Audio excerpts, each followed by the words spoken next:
There's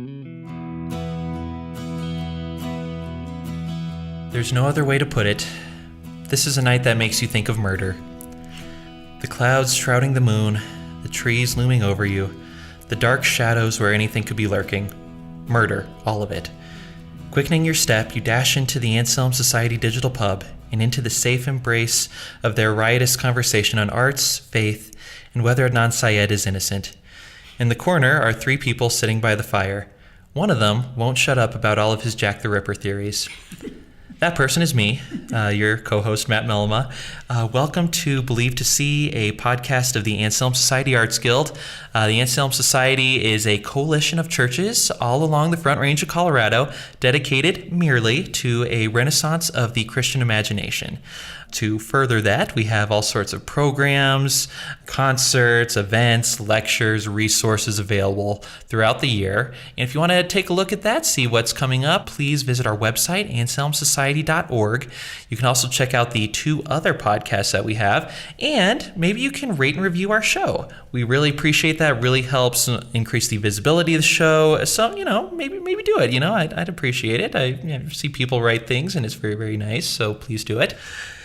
But anyway, the topic of today is true crime. But before we do that, I'd like to just ambush our co-host, Mandy. Oh, no. So, this isn't really true crime, but what kind of reality TV do you watch? Oh, dear. Oh, do I have to actually be honest? Yeah. My shameful truth. I watch The Bachelor stuff. Oh, Isn't that ridiculous? Well, can I tell you my thing? Yeah. The Bachelor is like a serious moral dilemma for me. Yes. I don't enjoy The Bachelor at all. So like when it's the Paradise. guy, when it's the guy with the girls, I don't find that interesting at all. But I think The Bachelorette, where it's the one girl and all the guys fighting for it, is fascinating. See, that's what my husband says. He likes to watch them pound their chests. Exactly. He likes watching the guys act like gorillas and be idiots. That's what. It's all these alpha bros competing with each other. Exactly. All right, we have to have a watch party. We really should. I don't like what happens to me when I watch The Bachelorette. I turn into like this really sassy one-line guy, and I don't think it's good for me, but I kind of enjoy it, so I don't know. But I mean, I watch a lot of home shows, but not like the really... Chip and Joanna. Yes, Chip and Joanna. Yes, not the ones where they make it. I'm not into the shows that use words like impress. I don't want to have people over to impress them. So if that's the goal, like HGTV, I tend to not really be into. But I watch a lot of true crime. Can I give one hot take on Fixer Upper and Chip and Joanna? Yes. And then I'll just pull the pin on the grenade, throw it, and then run away to a different topic. That's all right. I find Chip and Joanna very likable. Yes. My wife loves Joanna to pieces. Yes. I think they're both great, but if you've seen one episode of Fixer Upper, you've literally seen them all. Oh, very true. So I don't know why people keep watching them. Yeah, I haven't watched it in a while. The one I actually like best right now is called Good Bones. It's a daughter and a mom, and they take like wrecks, like places that you would think. I think sometimes the houses they take would be condemned, and they fix them up and then they sell them. It's not for a specific client. So if the house has good bones. So, but they're hilarious, and they have this really hilarious. If you like the, goofy guys on The Bachelorette, you would like that, because the demolition guys are complete like buffoons. Now, so it's really fun. Have you heard HGTV's latest project? This shows how recently, you can always tell how recently I visited my parents' house because I know more about HGTV. Okay. But they're starting this thing, a Very Brady renovation. Oh, yes, I have seen. Yeah, I want to see that. Honestly. So apparently the premise is they have bought the old Brady house from the Brady Bunch, and they're going to renovate it so it looks just like the old set did. Right, because the inside of that house was never like that. Yeah. But the actual actors from the show are doing it. Did you not know that part? I must have forgotten that. No, the actors, they brought back Bobby, Cindy, Marsha, the whole thing. And they're going to renovate it together because the inside looked nothing like it, which is interesting to me because I'm like, Did they have to change the footprint? I guess it's just a rectangle. That is I don't simultaneously the best and worst TV idea I've ever heard. I know. Now, Let's have get you the ever popcorn. done the tour of like the outside shots for different shows? Me and Danielle did this in New York, where for Danielle we stopped by and looked at the apartment in the village Friends. where the Friends is. Yeah, that would be however many millions of dollars. but I'm sure. whatever. And then we also stopped to eat at Monk's, which is the restaurant from Seinfeld. Yes. It was that's very cool. I've seen the bar for Cheers in Boston. So it's in Boston. Yeah, but Okay. it's a little confusing because the bar that is the exterior is not really Cheers, but there's another bar that's called Cheers. I don't know. It's confusing. But anyway, yes, I have, and been confused by it. All right. Well, this leads into a very natural segue. True crime. Cheers to true crime. Maybe crimes have been committed in that stairwell. Wouldn't be That's surprised. a sketchy stairwell. That is a sketchy stairwell. All these Boston drunks hanging around, Absolutely. yelling at each other with their Wicked. Yeah, wicked awesome chowder. I don't know. Sorry, Boston people. Sorry, Boston. I love Boston. It's the only big city I like, actually. I like the city enough, but their sports teams are just insufferable. But that's another soapbox. That's a whole other. That's another podcast. That's my other secret podcast. Anyway, crime, Boston. Okay, that's natural enough. That's good enough. That's good enough. Close enough. So our guest today is she has been on the program before and talking about detective novels. So we're talking sort of on this. We're in that same continuum here. So it is Sarah Pottenger, who is a member artist of the Arts Guild, a writer, and we are super happy to have you back. So welcome back, Sarah. Thank you. Welcome. Yeah, so let's talk about true crime. But first, Sarah, let's tell us a little bit about yourself. For those of you who may not have listened to the detective fiction episode, first of all, go and listen to it. Yeah, shame on you. Second, tell us a little bit about yourself, what kind of writing you do, and then we'll get into what you think of true crime. Okay. Well, I'm a writer, and I write novels, and right now it's mystery novels.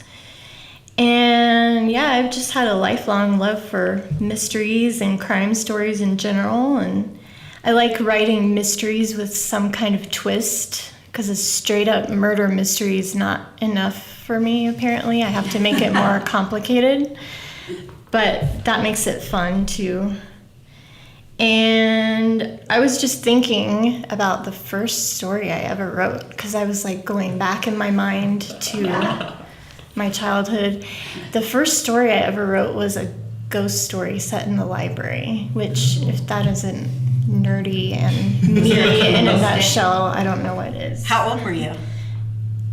8. Oh, wow. I think 8 was like my big library infatuation phase. Yeah. Well, my first story when I was 8 was of 2 squirrels that got married, so that explains the Bachelor. That's my excuse. Anyway. Well, now that we're sharing things, I love Sarah, how your first story is very on brand, because mine is also on brand. As some of you may know, because I talk about this every now and then, I'm working on a dinosaur novel, and the very first story I ever wrote was in first grade. We had like a story writing thing where we'd draw pictures and write stories, and they'd like tape them together. It was about a group of 3 friends who get lost in dinosaur land. Oh. So I've kept the same theme consistent.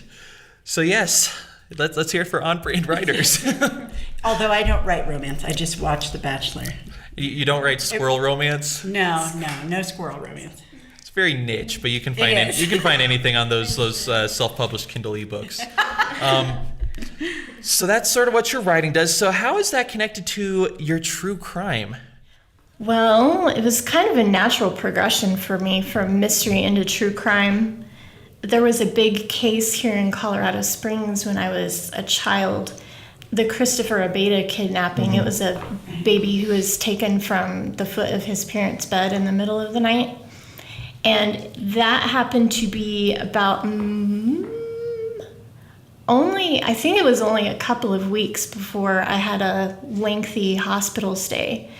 And spent a lot of time by myself in the hospital. I was really bored once I was ambulatory, so I spent a lot of time walking up and down the halls, and I saw the missing posters. They were right at 6-year-old eye level, and I could read, so I was reading the missing posters, and I'd ask my mom about the case.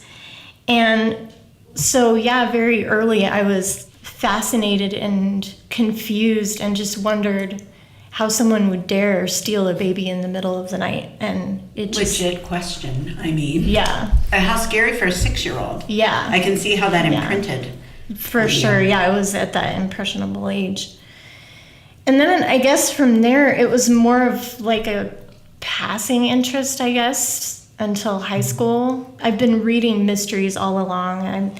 In high school, pretty much all I was reading were mysteries, like Sherlock Holmes and John Grisham and Mary Higgins Clark. I read all Mary Higgins Clark. And then I started to get into this writer called Patricia Cornwell.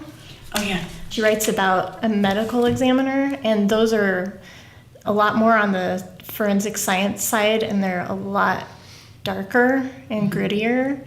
And so that kind of got me more interested in the sciencey side of things. And about the same time, or a little later, CSI started on TV. Oh, right.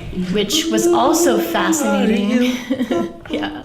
So I can do that while you talk if you want. I don't. Yes. That was my ringtone. Oh, my goodness. That's great. Mine is Sherlock. So there you go. Yes. So that was all happening. And about the same time as well, I picked up Helter Skelter and The Stranger Beside Me. Helter Skelter is Charles Manson. Charles right? Manson, Right. yeah, it's written by the prosecutor in the case. And then The Stranger Beside Me is Anne Rule's Ted Bundy book. Oof. So at that point, with CSI coming on, I knew enough to know that what I was seeing on CSI wasn't quite how it really was.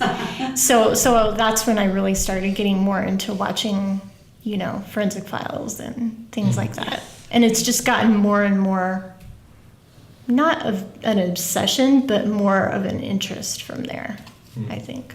Very quickly on the CSI point. So, lawyer anecdote. There was this pretty well-established phenomenon that they noticed several years ago, the CSI effect, Yes, I heard where about that. folks who watch CSI expected too much from the prosecution in big criminal cases. Like, well, why didn't you run the fingerprints through blah, blah, blah, blah, blah? Right. Because that's not real. So- You can't get DNA results in 24 hours. Exactly. Yeah, I actually heard the CSI effect mentioned on a Forensics Files, I believe it was, a true crime show. They talked about that. Yes. That all costs money, and we have a budget, so yeah. Tiny budget. Yeah, so I'm interested, Sarah, because if your first exposure is to this very disturbing case that happens locally when you're young, and I don't know about you, I was scared of everything when I was 6.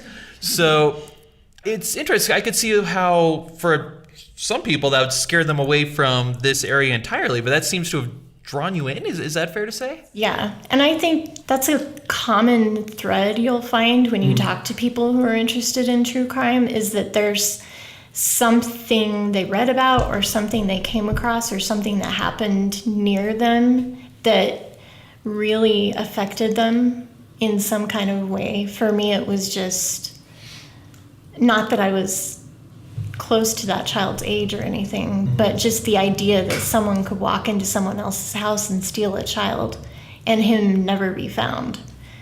And for other people, there's always some kind of personal connection, I guess, where it's more than just a story you're hearing. You have some kind of connection to it. Do you think maybe you're seeking some kind of resolution in something else? Because the answer, particularly with Christopher Abeda, there was no answer. Yeah, I mean, they still never found him, right? No. I didn't think so. So I wonder if that's like just this unsatisfied itch that you need to see somewhere where justice is done or an answer is found. Just in the shows I like to watch, I feel that very strongly because I hate anything that doesn't have a resolution to it. I don't like shows where you get to the end and nobody's in jail. Right. Or somebody got away or they don't even know who did it. I do not like those. So you do not watch Disappeared? No. Okay, I need yeah. to know that justice has been served. Yeah, see, I For like sure. Disappeared, but my husband doesn't because they do. I like Disappeared because they end differently, so you never know. But it is disappointing when it's been 20 years and nope, still don't know anything. I like to know. Yes.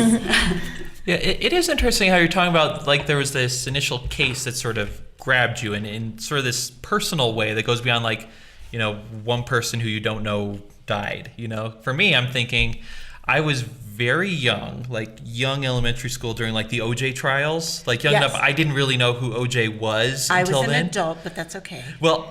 I would like. I was going to mention OJ too, though. Yeah. So that's interesting. How did that impact you as a child then? Well, it impacted me more watching my mom's reaction to it. Okay. Because again, like I didn't find out until I was older. Like, oh, OJ was like a super big deal. He was like the coolest, handsomest, best player in the NFL than this super cool broadcaster. Mm-hmm. For me, it was just, he's that guy who killed people. And it made my mom upset when he got off. Right. But I'm guessing you viewed it in a different way at the time. Well, I loved OJ. I mean, my dad loved OJ. Mm-hmm. My family watched football. He was an excellent athlete. My dad's into sports. That was the way to bond.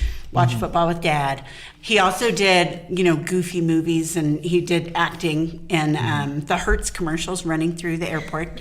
So I think at that time, celebrity was something that we felt like we knew people, and I think some people still probably do. But OJ ruined that for me. I mean, woke me up to the fact that you don't know people just because of who they're presenting. So I remember during the low-speed chase, we were newlyweds, and I remember thinking that was the moment I realized he'd done it. Up until then, I'm like, that's stupid. He didn't do it. It's OJ. I had no knowledge of his past abuse of her. And then we were trying to start a family, so I was staying home. So guess who watched the entire trial? Me. Yeah. So I watched the entire trial. And I really think that is when, I don't know, I didn't look this up, but I don't remember a lot of true crime shows prior to the OJ case. I think that is what allowed the TV executives to notice, there's money in this. So do you know the history? That is kind of when court TV started to become a really big thing. Right. Was when, around that time, with the nation just being transfixed by the OJ trial, and then you could watch any big sensational trial on court TV. My grandma was big into court TV, and she watched every second of the Casey Anthony trial. I wouldn't have been able to watch that. Yeah, that would have been rough. But that definitely, I think once the Hollywood saw that there was an audience for that, and like a huge nationwide audience, they kind of jumped on that. Well, also I think reality TV rose because of the writer strikes. So I think all of those things sort of came together because there were writer strikes, so we had no new TV shows. Oh, no. So that fit in nicely for Hollywood. Well, yeah, and you can see, especially like OJ, like it was this perfect storm of incendiary plots where you have OJ, who at the time was, like you said, one of the most popular guys in America. Yes. And he's killing his wife, who's, this beautiful woman. And you have all the underlying racial tensions in LA at that time were just simmering. Right. And, which touches on, half a dozen other very important. It's like it was the perfect story to gain national attention. Exactly. And then another case that I remember taking an outsized interest in, even though, again, I was very young, was the JonBenet Ramsey case. Because, that was in Boulder. Right. I was a few years older than her, but not much. So enough difference where she's sort of kind of a peer. And then it's just like still floating out there. And it's weird, especially when you're a kid, where it interests you, even though it's horrifying. But I don't know. Maybe, Sarah, you can articulate those contradictions better than I can. Why are we fascinated? I do not like horror movies, except Jordan Peele horror movies, because those are different. But I don't like gore. So then you would think that it would be more frightening to watch something that's true. Yeah. So I don't understand my own brain. I think this is weird, but for me, there's a little bit of comfort in a story that has a resolution. Right. And a story that has already happened. And like distance. Events that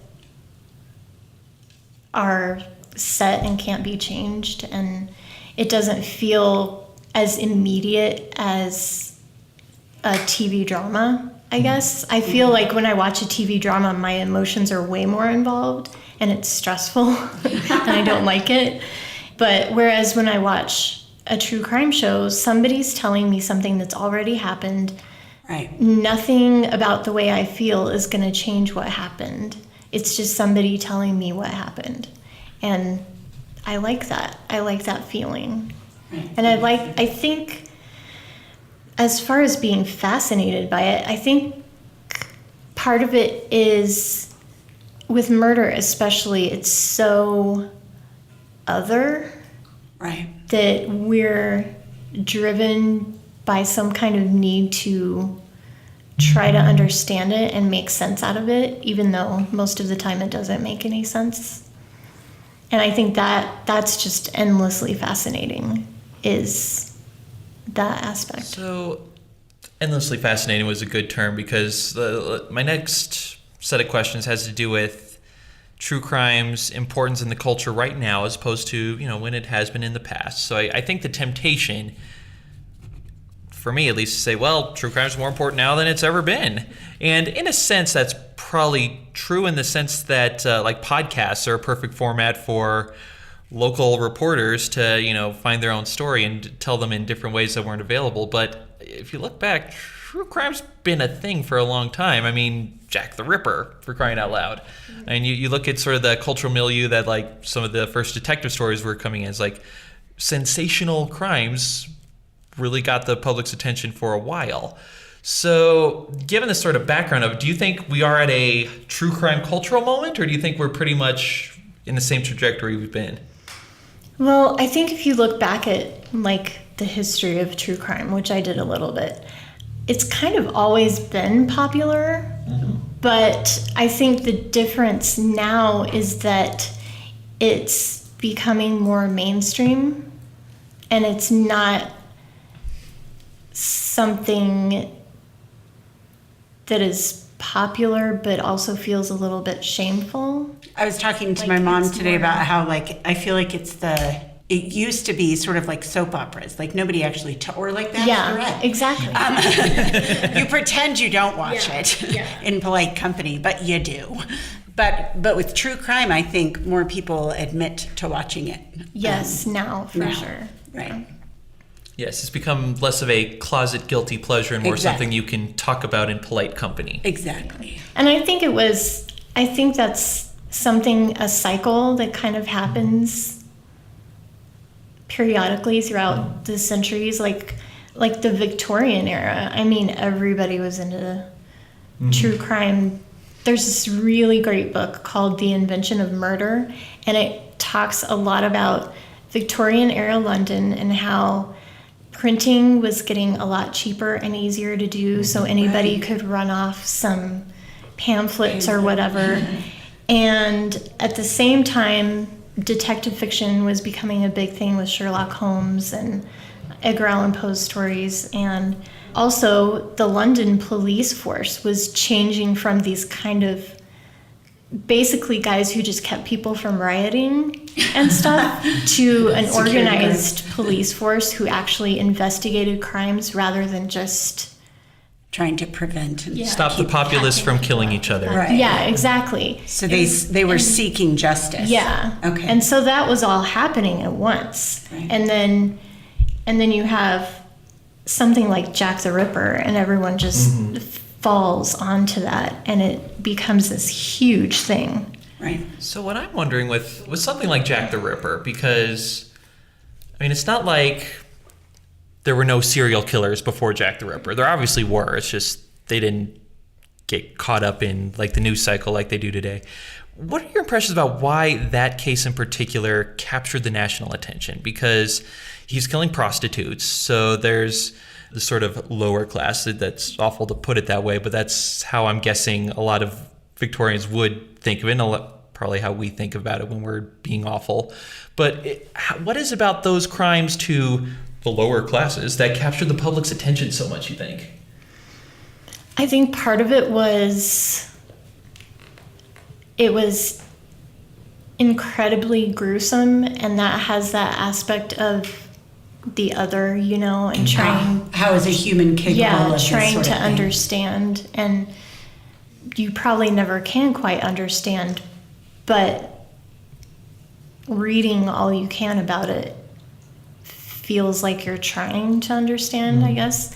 And then I think also one part of it that's unique to Jack the Ripper and some other big high-profile cases is that he was communicating with the police a little bit, and I think that gives it like a more immediate feel, because when he's writing letters to the police, people are seeing that it wasn't just a killing here and a killing there. He's talking to the cops, so it makes it's a game it feel and a calculation. Yeah, and makes it feel more like there's a real person behind this. Right. Well, I mean, in that sense, you can see the sort of social benefit of it, because, again, these took place in the very poorest neighborhoods of London, which I'm sure had very high crime rates, where people got murdered a lot. So the fact that they are focusing on, murders of prostitutes, that, humanizing them and humanizing people who are poor and disadvantaged, that's a really good thing. But then you're also looking at how gruesomely they're murdered. Okay, so I'm getting on this sort of mental spinning. So let's transition to the mental spinning. So I'll admit, I am fascinated by true crime, but there's also a part of me that's like, should I be fascinated in true crime? And I go back and forth on this. Like me and my wife got really into Serial when it came out. And I haven't watched that one. I need to watch it. Well, it's a do podcast. Oh, it's a podcast. Yeah, I'm so, sorry. And, Okay. well, that's coming. Don't worry. I have All lots of right. thoughts. So All right. we listened to the podcast on a road trip, and we basically just gobbled it all up. Couldn't get enough of it. And so part of me was, really into it. Another part's like, it's about a murder of a teenage girl, and her family doesn't want people to look into it. It's like, am I just being a voyeur? Am I just like getting titillated by, somebody else's pain and suffering? So that sent me down these, ethical rabbit holes.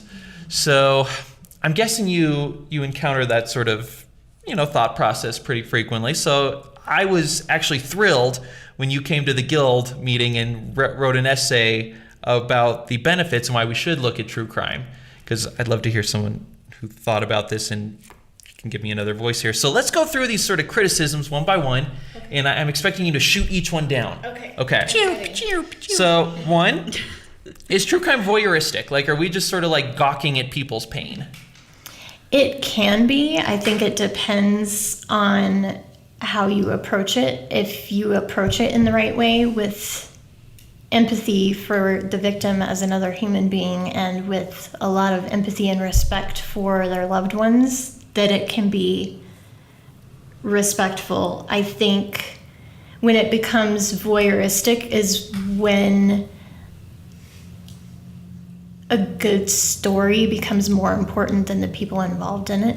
And I think you see that some when someone is approached who is clearly not ready to talk about it, and when like the emotions are too raw. And there's a podcast I'm thinking of in particular, I won't call them out, but it was following an ongoing investigation, and they were interviewing the same people the cops had interviewed, and they interview a loved one who has just found out that someone they loved has been killed. And basically you're listening to somebody sobbing through an interview, and that I think there's definitely a line that can be crossed there when that story becomes more important than the people involved, and getting that interview is more important than respecting the feelings of the person you're interviewing. Yeah, and there's sort of two aspects to that, I think. One, there's the victims' families, and that's the thing, because I think there are a lot of good reasons to follow the Serial, the Adnan Syed case, which, well, again, we'll get to. But one of the things that gives me pause is the victim's family really doesn't want to talk about it. And they, the show's producers tried to contact them over and over again, everything they could think of. They just don't want to. And you can understand why they wouldn't want to. So then there's, like, again, here's my inner, you can join my inner dialogue here, Sarah.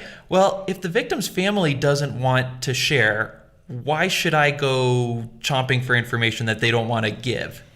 I think there is a point when you just have to respect the boundaries that the family's drawn. and find information in other ways. And if you can't find that information without the family, then you need to just leave it alone. Sometimes you'll see, like on an episode of Dateline or something, where they're talking to the victim's family and they'll only talk to siblings, or they'll only talk to one parent instead of both parents, and that just tells me oftentimes, because a lot of times I'll Google while I'm watching, and you'll find out that somebody didn't want to be interviewed on camera, or somebody was not on board with making a TV show about their murdered family member or something like that. And you just have to respect that. And I think on the other side of it as well is, I'm thinking in particular of the Harris family, who Eric Harris's parents. Oh, right. Eric Harris was one of the Columbine shooters. Right. Eric Harris's parents have never spoken to the media or given any interviews or press conferences or anything. And that's their decision. Sue Klebold wrote a book about her experience. She has a really good TED Talk, I think, about her relationship with her son and what it's been like for her family. And the Harris family just didn't want any part of it, and has been able to. It's a little different when it's the killer, but you just have to respect the boundaries that they've set for themselves. Well, here's a related issue that I came across, and there was a true crime podcast I was listening to. I won't call it out, but maybe you'll figure it out by my context clues. It was about this woman who disappeared years ago, and she was like this younger woman, and no one knows what happened to her. And one of the little rabbit trails the host goes down is, well, she had these sexual relationships with several different men, and bump. I was like, okay, so this revelation, this woman, she disappeared. She was probably killed. And now, without asking, you decided to reveal all of her deep, dark sexual secrets to the world. Really? That's what we're doing? Like, That's irresponsible. Yeah, and disrespectful. Yeah. I mean, and I don't see any reason to bring up the liaisons unless the men involved. well, it's to add to the list of suspects. Yeah. Well, but if that's legitimate, then sure. But you also don't have to make it salacious. You can just say, you can treat it respectfully Right. and not, not be shame shaming her. her for the decisions she made. Right. Mistakes. We make them. And so let's get into another, I'll lob up a clay pigeon for you.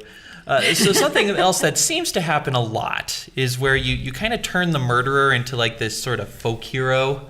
Like they'll be like the stars. Like, we all know the names of the serial killers out there. We all know, what was it? Like, there was some like terrorist bomber who got on the cover of Rolling Stone or something. So it's very easy to do that. Like, is this sort of looking into the details of a murder, picking apart how it happened? Like, is that valorizing a murderer? Again, I think it depends on the perspective and the approach. I think you can approach it in a certain way where it appears that you're glamorizing the murderer. I think we've seen that a lot recently with the Ted Bundy stuff that's come out on Netflix, and the Charles Manson movie, which I haven't seen, but I've heard about. Just when you present a view of the killer with no balance to it, I guess. I'm thinking of the Ted Bundy tapes on Netflix, which is just interviews of him in jail talking, and that's just giving him a voice. Yeah, and he's a psychopath. So I mean, he's lying, he's manipulating while he's giving those interviews. He's not telling the whole truth. The other movie on Netflix, the one with Zac Efron playing Ted Bundy, which is a whole other... That was weird. That was very weird. Yeah, and that's presented from one perspective because it's based on a book written by his ex-girlfriend. Oh, I didn't know that. And it's follows her way of thinking, and probably part part of that is a little bit of her not being able to see how she was manipulated. And I think when you present that without any commentary on it, it can make him look not like a hero exactly, but Less like, of a monster than he was. yeah, exactly. And like all of these Ted Bundy is hot memes were going around, which No is way. incredibly creepy and See, disturbing. Like, Yeah, I heard the opposite. I heard some people, like, if you look at pictures of Ted Bundy today, he's not handsome by today's standards. And so a lot of people were like, why is Zac Efron playing him? Ted Bundy wasn't handsome. But his appearance was key. That was basically, he weaponized his charm and his appearance. So he was handsome, but that should not be celebrated at all. Because like I said, he weaponized it was that. part That's, of his manipulation that's how he killed the women, was by... because he looked nice and yeah, nice. non-threatening, and he had a great smile, and Yep. yeah, So that should be chilling, not something exactly. to celebrate. Yeah. Well, that kind of gets into an issue in the essay you read. It sort of made me start thinking about it. Well, what's the point of view here? Is it the point of view of the murderer, or is it the point of view of the victim? And I think it's very easy to focus on the murderer and not look at the victim at all. And I think that's another mistake from the Ted Bundy things. Like, we all know Ted Bundy. I can't name a single person that he killed. Exactly. And I doubt most people could. And why are you telling the story? Are you doing it because you want to sort of gawk at this monstrous person, or are you doing it to find out the story of somebody? Yeah, that makes sense. I really like that Martha Moxley is one victim that I know. It seems like it's the unsolved ones where we know their names. John Benet Ramsey, Yeah, Martha yeah. Moxley.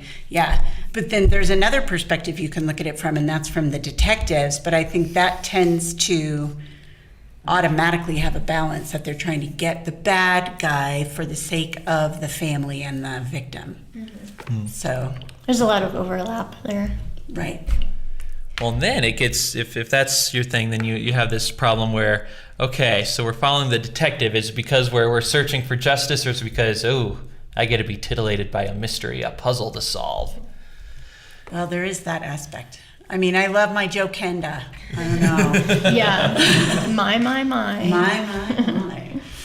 Oh, goodness. So with that in mind, then, maybe we should transition to, instead of having all the criticism, like, what do you think are the good ways to view true crime? Like, what are the good attitudes you should have to think, okay, I'm going to consume true crime in a healthy way? I think you need to take a look at what about it fascinates you and ask yourself, is it the murderer? And if it is, you need to think about that some. Maybe get some counsel. Yeah. And then, because I don't think there's anything wrong necessarily in being intrigued by the mystery of it or wanting to figure out the puzzle in a crime, but it does matter in how you approach it and what attitude you're coming into with it, and just being respectful and remembering that these are real people who bad things happen to, but that's not their whole story. And they had a life before and had family members and loved ones and people that may still be around. You don't know. So just remembering the humanity of everyone involved, I think. Yeah, that makes sense. And I like how you phrased it that way, because it seems to get into a theme that we keep coming back to on this show. Because it's so easy to be very reductionist or clear-cut on this. It's like, this form of art or entertainment is good, this is bad. Right. And, you know, there'll be something as simple as like, hey, if you're a Christian, should you watch Game of Thrones? Well, there's no yes or no answer. It depends on who you are. What do you struggle with? What can you sort of filter out? And it seems like true crime is the same thing. You need to know who you are as a person. if you're the sort of person who gets, just like titillated by the violence, and you keep thinking about the murderer, and you find yourself feeling less and less about the humanity of the victim, maybe you shouldn't watch true crime. But it sounds like the way you view it, Sarah, where if you use it as a way to find out the story of the victim, to humanize them, to do all these things, well, that sounds like a good thing to do then. So maybe it's not a clear-cut answer. It's being honest with yourself about your own motivations. Yeah, I think so. I think, being honest with yourself about why you're interested, and being ready for the answers you'll find, and just knowing, there's a lot of good to be found there too. I was just thinking about, well, how do you change that focus from the murderers as heroes? Where does the focus go? And I was mostly thinking about the Golden State Killer case, which was last spring, when it's been the biggest ongoing unsolved case in California. That's an old guy because of ancestry DNA. They found him. That was excellent. 70s, and he was attacking women in the 70s and 80s, and I think 51 rapes and 6 or 7 murders, and they figured out they were all connected. And I was thinking about, because I got really into that case, and there was a true crime writer who wrote a book that came out like 2 weeks before he was arrested. And she had died before the book was finished, and she was also married to someone famous, so that was why. Because there's this tragic half celebrity story behind it that it really pushed the book into the limelight. And then like 2 weeks later, they arrest him. So it was really big and like huge in true crime circles. It was all anyone was talking about. But the people who don't get talked about as much are like, there was a brother of one of the murder victims who, I think his brother and sister-in-law were killed in, I'm going to get this wrong, I'm going to guess 81-ish or thereabouts. And he became this crusader to change DNA laws in California, and was successful in pushing a measure through that I believe it had something to do with collecting DNA from convicted felons. Oh, I've heard about that measure. Yeah. Right. If you're a convicted felon, your DNA goes into this database automatically. Yeah. His name's Bruce Harrington, and he's this big champion, and that was the loved one of a victim. And there were some serious constitutional concerns about that. That came up in some of my law school classes. I can see how, that was big, And Carol Daly, nobody knows that name, but she was one of the first female detectives in Sacramento in the late 70s, I think, and she was brought in to interview every rape victim in that case because she was a woman and because she was a detective. And a lot of the victims would not talk to the male cops because they'd just been raped and they didn't want to even be in the same room with a man, but they would talk to Carol Daly. And there's this great picture. If you Google her, one of the first pictures that comes up is this great picture of her from the 70s. She has this big beehive hairdo. It looks like something out of like a Steve McQueen movie or something, and she has her gun out like this. It's great. And she's just listening to her talk on some of the shows she's been interviewed on. She's an incredible lady, and there's a very vocal, I don't want to call her a victim, it's more like survivor. From that case, her name is Jane Carson. She's amazing. She's like a motivational speaker now, and she goes to all these women's conferences and talks. And is this primarily on podcasts that you would find these people that nobody knows the name I've of? mostly seen these two ladies on TV shows. About the Golden State Killer, And they're both just fabulous. And not even that case, but there's the other one that always, hugely sticks out in my mind is Mary Vincent, which basically nobody knows unless they listen to the podcast My Favorite Murder, because the Mary Vincent episode is the most popular My Favorite Murder episode. And that was just, My Favorite Murder is very informal, and like they'll straight up tell you when they're just getting their info off Wikipedia and things like that. And it's just very informal and conversational and friends telling each other stories kind of feel. But the Mary Vincent episode was just one of the ladies is obsessed with the TV show I Survived. And that's survivors of attacks and accidents and fluke things telling how they survived. And so basically she was just retelling this episode she watched about Mary Vincent, and it was this 15-year-old girl who got into a car with a man she didn't know because she needed a ride.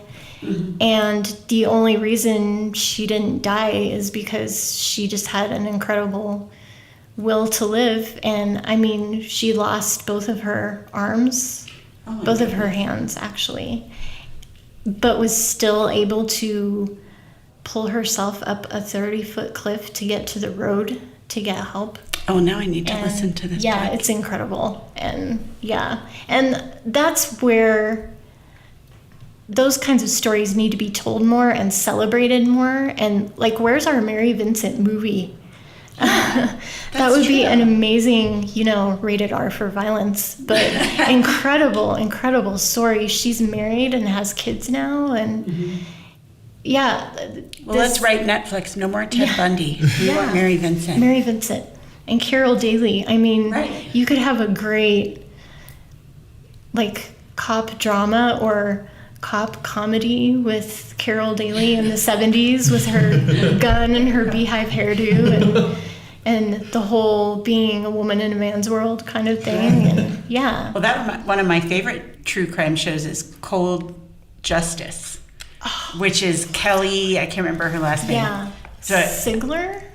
Yeah, I think so. Kelly Sigler. She's sassy and southern and loud, and I would not want her after me. Yeah.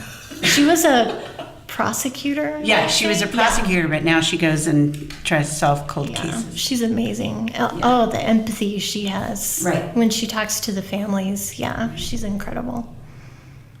Well, since we're giving recommendations now, I'll give some of my own. So I told you, obviously, Serial's the first one everyone thinks of, but for those of you who haven't listened to it, Mandy. I know, I'm sorry. You should. So it's... I'm so uncool. It's based on this murder. It happened around year 2000 between two high schoolers. So supposedly Adnan Syed, who's this, prom king and everything, he is convicted of murdering his ex-girlfriend, Hae-Min Lee, and he's been in prison ever since. But when an NPR reporter went back to it, there were serious doubts about his guilt and the human. It's a very well-told story, but that's not one you can watch. You can listen to it. It's good. But my real recommendation is Undisclosed, which is sort of this sister podcast to it.